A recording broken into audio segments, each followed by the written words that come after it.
Sir, divorce తర్వాత child కస్టడీని court ఎలా decide చేస్తుంది?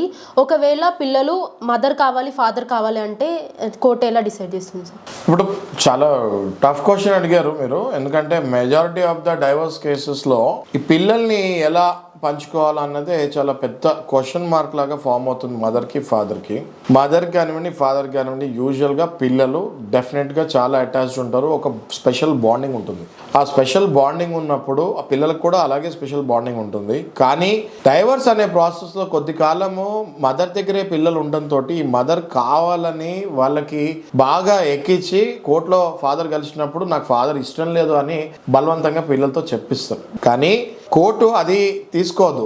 ఓకే, కంపల్సరీ ఆ పిల్లల్ని సపరేట్గా జడ్జి గారు క్లోజ్ రూమ్లోకి పిలిచి కూర్చొని వాళ్ళతో ఎట్లాంటి ఇన్ఫ్లుయెన్స్, మదర్ ఇన్ఫ్లుయెన్స్ లేకుండా నార్మల్గా వేరే వేరే మాట్లాడుతూ వాళ్ళ మనస్తత్వాలు తెలుసుకొని మళ్ళీ కొన్ని క్వశ్చన్స్ అడగడం జరుగుతుంది. దాన్ని బట్టి జడ్జి గారు ఒక అవగాహనకు వస్తారు.